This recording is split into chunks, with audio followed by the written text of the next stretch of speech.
poder interpretar los resultados que nos vienen. Ok, a ver, ahí están los resultados, este ya es 2014. Pero bueno, más o menos por ese año se colocan de moda por distintas razones las redes recurrentes. Entonces, entra, yo creo que de antes en realidad, pero entra en escena este tipo de modelos en este problema. Entonces, ¿cuál es la idea? Porque uno dice, a ver, el tiempo es importante, entonces uno mirara, por ejemplo, lo que es falso, estas son palabras, cuánto se usa una determinada palabra para una determinada noticia, entonces, o para un determinado evento, entonces si uno separa los eventos en rumores y no rumores, uno ve de que hay ciertas palabras que empiezan a ser usadas más hacia el final, dependiendo del nivel de veracidad que tenga el evento en total, la afirmación, y hay otras que no tanto.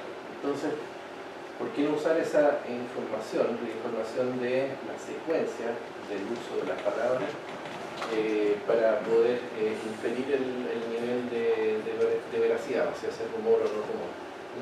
Entonces, pensando en eso, lo que uno podría hacer es lo siguiente, es decir, a ver, voy a tomar los artículos, así, por ejemplo, el post original, la semilla, y toda la gente que ha reescrito, se le ha agregado algo de texto, se llaman los news engagements. Hay gente que dijo algo, le llamó la atención y entonces en un determinado tiempo dijo algo. Entonces, es un temporal engagement con una determinada noticia original, digamos afirmación. Y bueno, en una red recurrente uno no necesariamente modela en realidad, sino que lo que hace es agrupar por batches. Entonces uno lo que representa a la máquina es en secuencia. Entonces, los autores de este método dicen separemos los engagements en lotes de post y se los presentamos y hacemos un aprendizaje a partir de esa secuencia. Entonces, bueno, ahí está la función de activación. En la red recurrente, entonces la diferencia está en el fondo en presentar la evolución en el fondo con respecto a todos los comentarios en relación a un determinado post a la máquina y colocar en la última capa lo que determina el valor de veracidad, si es rumor o si no lo es. Las ecuaciones típicas, esta es la única diferencia que cambia el STM por una loop. Colocan aquí, pasan las palabras por embeddings. Esta es una diferencia fuerte en realidad con lo anterior, porque bueno, cuando uno no usa, cuando uno usa bag of words, en el fondo no está considerando el contexto de la palabra. Cuando uno usa vectorización, palabras vectorizadas, lo que uno está haciendo es, de una u otra forma, modelar el contexto de la palabra, ¿sí? Porque pasa la palabra a través de un modelo SKIP, digamos, SIBO, lo que sea, lo que uno necesite, aunque haya decidido usar para construir esto. Entonces la palabra ahora ya no es una palabra que está sobre el espacio el espacio de términos, que tiene, no sé, 10.000 o 20.000 componentes, sino que ahora están en un embedding, más chiquitito, con 300 componentes. Entonces ahí las relaciones de proximidad entre esos vectores logran captar muchas veces, no siempre, logran captar relaciones de proximidad en contexto. Eso es un cambio importante. Entonces es un cambio que introduce el Deep Learning en el piloto. ¿Cómo se define el contexto? ¿Una lista de palabras? No, es una ventana deslizante sobre el texto. Entonces lo que uno hace es pasar una ventana deslizante, tiene una palabra target y las otras palabras que están alrededor de esa palabra y las coloca en una capa de entrada, la palabra target y la palabra de contexto de la salida, y lo que uno se queda es con los peces que aprende la red neuronal. Pero captura eso, por ejemplo, el contexto propiamente tal en el sentido semántico. Una pregunta muy profunda. no sabría responder eso. Porque todo eso es como comparaciones de partes de la palabra en términos de la ventana, qué sé yo, pero no hay ninguna comprensión. Ahora, ¿cómo se podría modelar la comprensión? No sé, pero Hernán estaba hace un tiempo atrás, estaba mucho una red semántica, algo así se llama. Ya, A lo mejor. Word, otra cosa así. Ya, a ver, digamos que los Word2Vex de primera generación lo que hacen es captar la proximidad en función de esta ventana de texto, que en el fondo es una concurrencia en una ventana, ¿no? Entonces, con eso uno dice, ya, aquí hay algo de contexto. Pero eso tiene muchos problemas, tiene problemas de polisemia, por ejemplo. Es una palabra con muchos significados, pero tiende a concurrir, yo la modelo siempre con un solo vector. Entonces ahí hay entonces, todo un tema de cómo poder desambiguar esos vectores, que son word sense disambiguation, para hacer construir vectores de palabras utilizando los significados de las palabras más que la mera concurrencia léxica en el texto. Entonces apunta un poco a eso. Y en ese word sense disambiguation. Y ahí, cuando se hace ese esfuerzo de construir sense vectors, lo que uno logra, o para hacer eso en realidad uno tiene que colocar redes semánticas para poder desambiguar el significado de la palabra. Ya, pero aquí, sí, ¿Cómo genera los datos de entrenamiento de lo que es común y lo que no es común? Lo han hecho con crowdsourcing. Le dan a un grupo de personas, se quedan con la etiqueta de mayoría, ese tipo de cosas. Como el mismo pregunta Héctor, Sí. De ahí se podría establecer un continuo en vez de binario, sea confuso, sea con. Claro, el tema de los datasets es también otra arista súper delicada de este problema.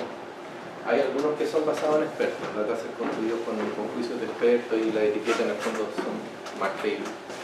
Hay otros que son basados en crowdsourcing. El que hicimos nosotros era con Amazon, lo hicimos con Turkers. No sé si la etiqueta está muy buena, pero al menos era lo que la mayoría quería. Ya, bueno, aquí algunos resultados. Esto es importante porque, bueno, ese es el método que hicimos nosotros, el primero. Le pusieron DTC porque es un decision tree classifier, ¿no es cierto? El clasificador basado en árbol de decisión. Lo fijan, no estamos tan mal a los textos, a resistir el tiempo. Aquí están los deep learning como segunda generación de estos métodos, ¿no es cierto? Pero están como en 88. Pero en estos datasets. Entonces viene todo el problema de cuál dataset yo me evalúo. Bueno. Tienen algunos problemas en el sentido de que hay un deadline en la detección. Necesitan más datos para poder hacer una predicción razonable. Esas son horas, por ejemplo. Entonces tampoco están mucho más rápido que lo que haría FactCheck. Entonces ahí hay la information. Eso ya es del 2016. Ya.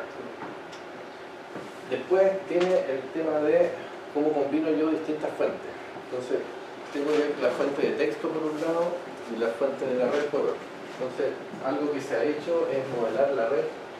Le llamo red estática, en el fondo es la red de quien me sigue a mí, a quien sigo yo, la red estática, no es tan estática, pero para diferenciarla de la red de propagación. Entonces lo que han hecho acá es node-to-vec. La misma idea es el word-to-vec, pero ahora lo que hago es vectorizar los nodos y entonces uso vectores para representar los nodos. Y hay distintas formas de hacerlo. Se puede hacer a la antigua, que sigue con una SVD. Se puede hacer también con redes neuronales. Más a la moda. Y aquí están los news engagements. Entonces arriba lo que hacen ellos. Entonces voy a tener básicamente la red recurrente arriba. Abajo voy a tener mi descomposición mi node-to-vec. Es decir, cada usuario queda representado por un vector. Después lo voy a agregar.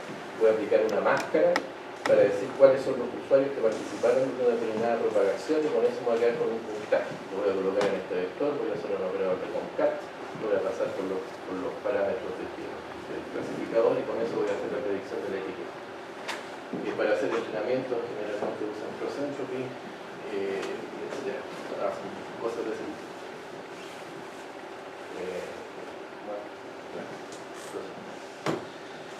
Bueno, ahí está la cosa. Algo interesante, es decir, novedoso en términos de lo que había antes que hicieron en este paper fue calcular, es decir, considerar como dato el intervalo entre los baches. Lo que pasa es que si uno mira la forma de las curvas, entre rumores y no rumores, tienen un comportamiento en el tiempo que es distinto. Hay como un comportamiento de avalancha y un comportamiento mucho más suave en el caso de lo que es noticioso. Y eso se lo voy a mostrar. Y la razón es porque uno tiende a propagar aquello que le produce miedo. Eso es una razón bien profunda. Si hay algo que yo leo que me produce temor o miedo, yo tiendo a reaccionar inmediatamente y en la red lo que hago es propagar. Si hay algo que es más bien confirma mi sistema de creencias y no me mueve mucho, yo no lo voy a propagar, ni siquiera lo voy a comentar. Entonces, el nivel de conmoción que produce una afirmación es lo que explica el nivel de propagación que finalmente tiene. Entonces, eso es algo muy importante en fake news. ¿Cuál es el impacto en términos de conmoción que tiene? Pero eso es la razón por la cual ellos metieron eso ahí. ¿Cuál es el número de posts, el interval rate, le llaman a eso? Y es algo que es importante a la luz de los resultados en ello. Entonces, si uno ve ahí cuando uno integra las dos fuentes y las modela por separado, entonces más o menos tanto este es el CSI, el modelo con dos fuentes integradas en la salida. ¿Ya? Ahora, esto se puede criticar harto, entonces esto es del año pasado. Entonces, lo que han estado haciendo ahora, probablemente conocen estas redes, son las redes recursivas, ¿no? de red profunda, que es una variante de la red recurrente en la cual uno le presenta, en realidad detrás tiene una red recurrente, ¿ya? Convencional, pero uno le presenta la entrada de manera jerárquica. Entonces, la gracia de las redes recursivas es que el orden en el cual le presentan los datos a la red secuencial es más o menos el mismo orden en el cual se propagaron los posts en la red. Entonces, reproducen el árbol de propagación y se lo presentan en ese orden a la red regular. Esa es la idea, en el fondo, es modelar el árbol de propagación, y hay dos formas, hacerlo top-down o bottom-up. Y eso se llama, es una variante de la recurrente que se llama recursiva. Y ahí están, bueno, todas las etiquetas. Y con eso ellos ganan algo, ¿sí? Es como técnicamente bonito de mirar eso, pero en realidad no es tanto lo que se gana. Si se fijan, han ido cambiando los datasets.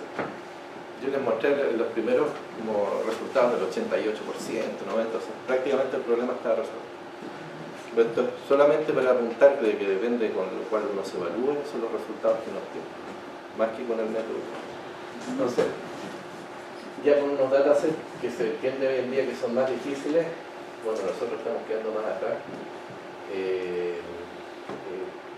Las redes recurrentes y las redes recursivas, que son las que están acá, están obteniendo los mejores resultados, pero en el fondo porque están haciendo una medición un poco más fina del fenómeno. Esto es algo interesante de mencionar también, que estos dos datasets están disponibles si a alguien le interesa. Yo les puedo pasar los links. Tienen los árboles de propagación completos, con lo cual yo estoy trabajando ahora, y tienen los textos también, así que son como datos bien completos. ¿Este uno que aparecía en la métrica F1? Claro, sí, mucho en la métrica F1, exacto. Ahora aquí no lo mencioné, pasé rápido por ahí, son 4 colores porque refinaron también los niveles de veracidad. Entonces tienen un nivel de veracidad que es no confirmado, uno true rumor, false rumor, etc. Entonces están trabajando sobre 4 clases. Razón que explica que el desempeño haya bajado también. Es un problema más difícil que el de 2 clases originales. Sí, entonces ahora evaluando la medida F. Non-rumor, false rumor, true rumor, analizar. Está por las 4 clases. Y hay unas clases que son más difíciles que otras, claramente. Siempre así.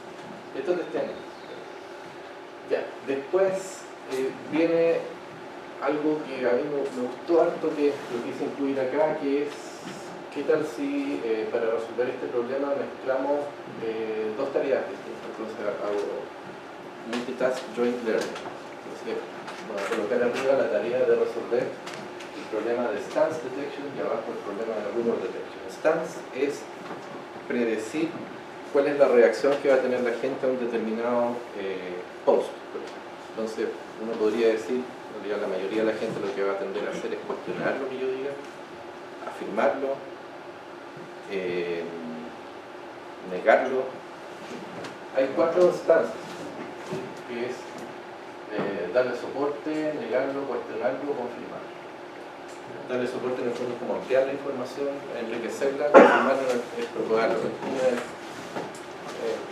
Estos dos están bien relacionados. Y esto es deny and question. Y abajo los 4 tipos de rumbo. ¿La data de entrada es la misma en ambos casos? Sí, la misma. Entonces uno puede saber a nivel del mensaje cuál es el stance, la posición de la persona con respecto al evento, y abajo cuál es el nivel de veracidad del evento completo. Hay un cierto problema de desbalance. Pero a nivel de arquitectura esto es re bonito porque, bueno, esto más o menos se repite. Uno pasa los textos a través de un embedding y trabaja después con los embeddings que representan el texto. Arriba también, esto es puro texto, no están los árboles acá todavía. Y ellos colocaron una capa intermedia de, que le llaman la capa compartida, en el fondo en la cual las dos tareas hacen un aprendizaje cruzado. Pero se ajusta por acá y se ajusta por acá. Multitasking. Pero lo interesante es lo que ocurre al medio, porque hay ciertos cruces entre el stance y el tipo de rumor. Y eso la máquina es capaz de aprender. Eso es algo súper bonito de esto. Entonces uno ve los resultados. ¿Dónde están? Aquí está la cámara. El multitask.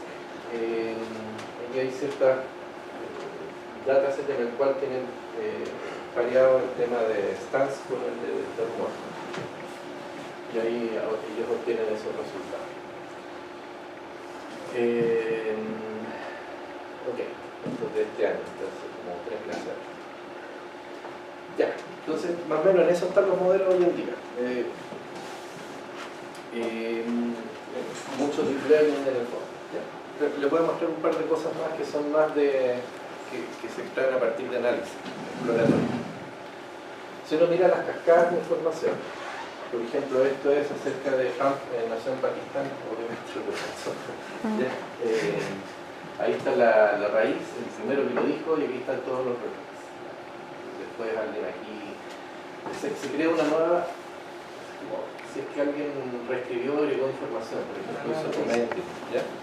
Si es simplemente retweet, queda en el mismo árbol. Si alguien modifica algo, le agrega información, se crea una nueva como rama.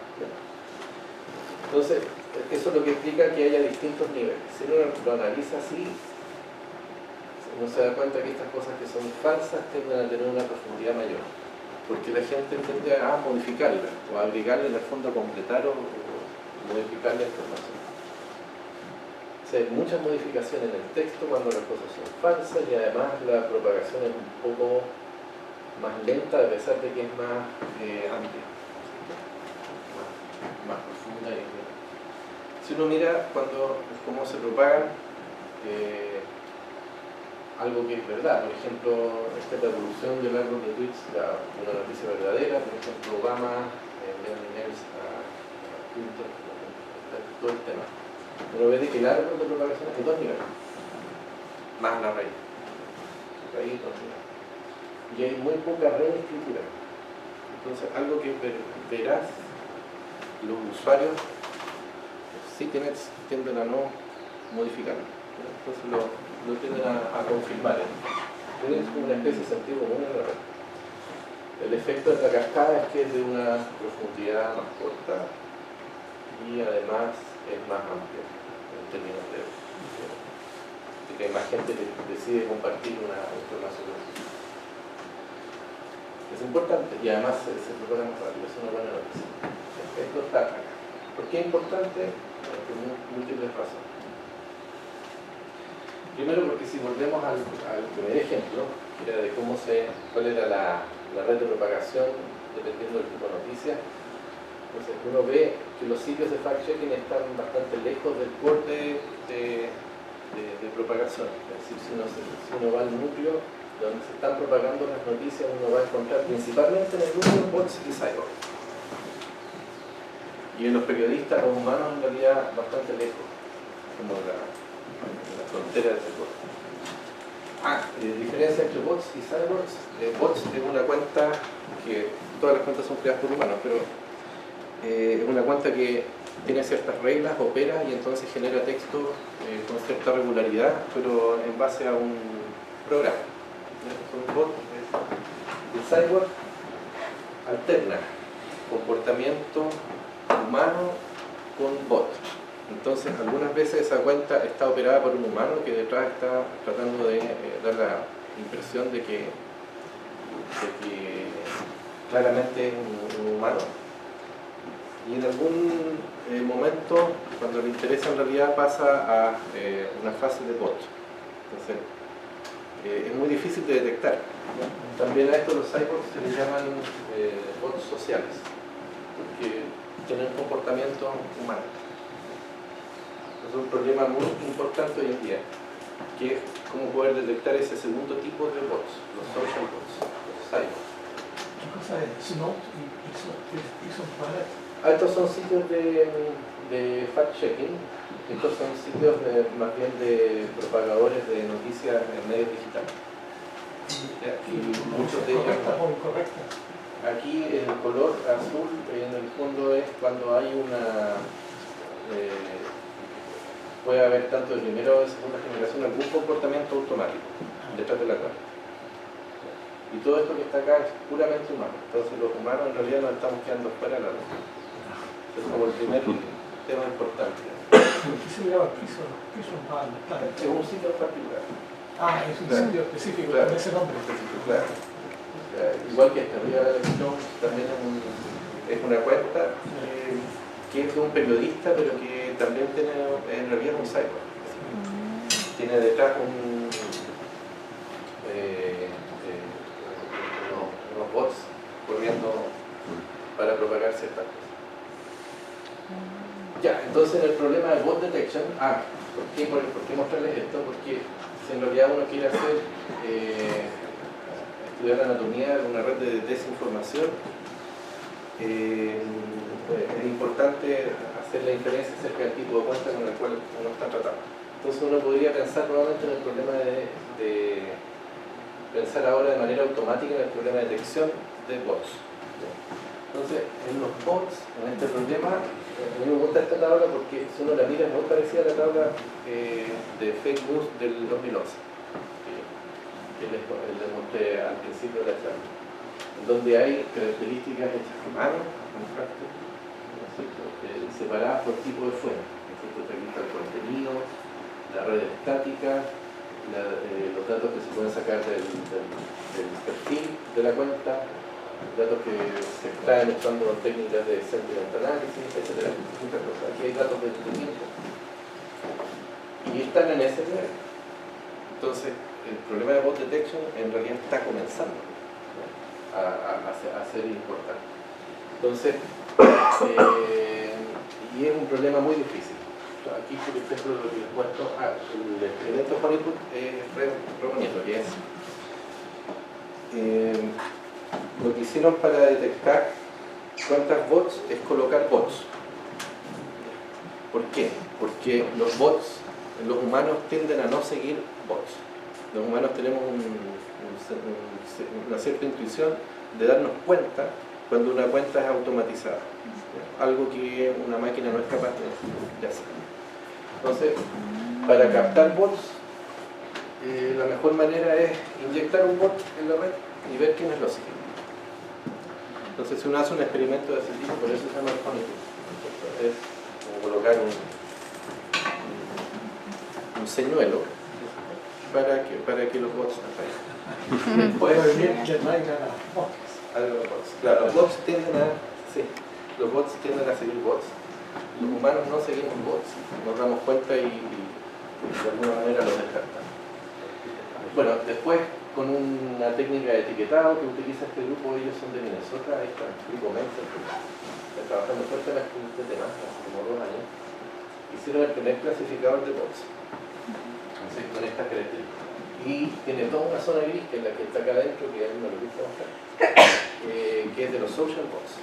Es decir, estas técnicas, las técnicas clásicas, digamos, lo que son capaces de detectar son los casos donde es muy evidente la diferencia entre un humano y un bot, pero en toda la zona gris entre medio, las técnicas automatizadas todavía no son capaces de resolver. Ustedes lo pueden ver, por ejemplo, hay una cuenta en Twitter que se llama Botometer, que es un bot que lo que hace es banear bots. Entonces, ahí está ProbaBot, que es un bot que lo que hace es decir, en realidad esta otra cuenta que está acá es un bot, y el método que está detrás es el Botometer, el que les acabo de mostrar. Tiene un score como del 80%. Ya, okay.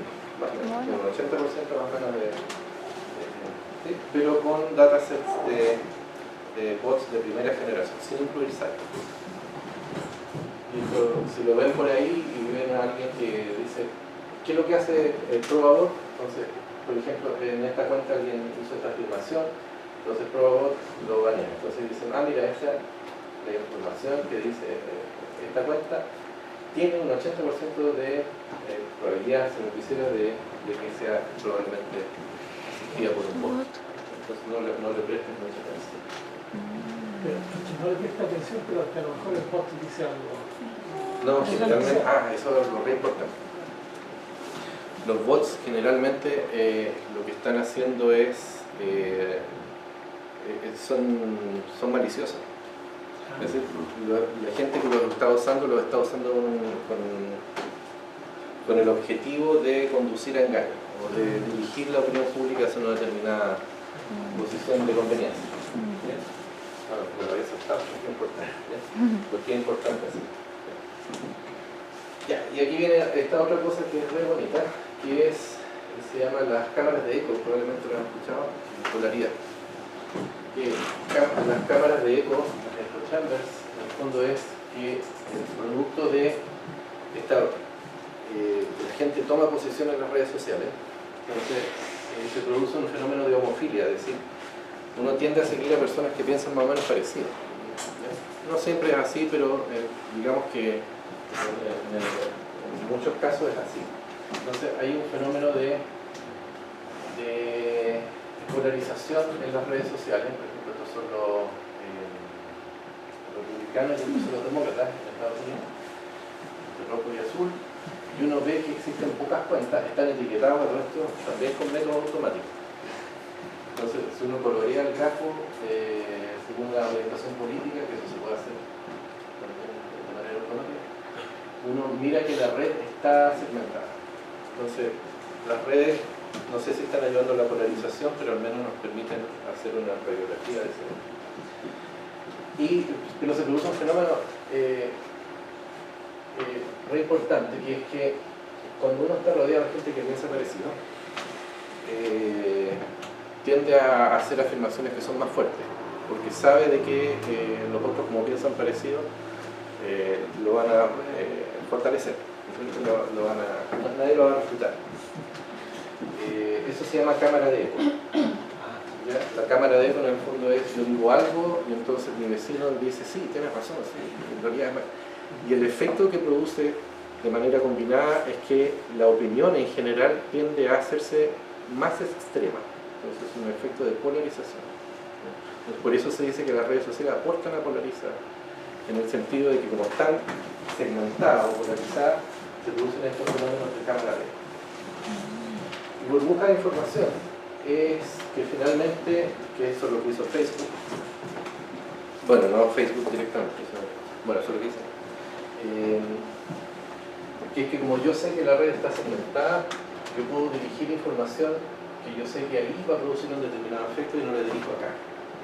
Eso es Cambridge Analytics.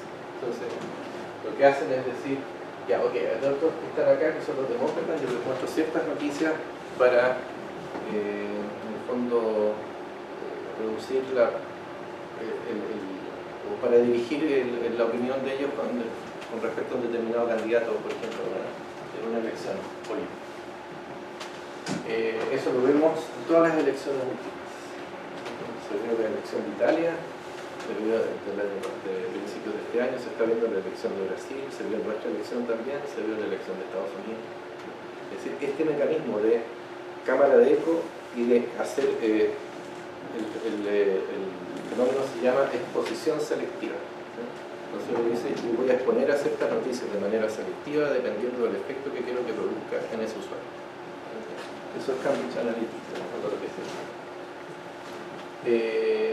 A lo que conduce a un aislamiento intelectual, o sea, no considerar las visiones que son distintas a la mía, esto en el fondo ignorar otras perspectivas y polarizarse aún más. Y en condiciones de polarización es más fácil manipular la opinión. Ese es como el punto central de mi charla. Es decir, ¿por qué es importante el problema?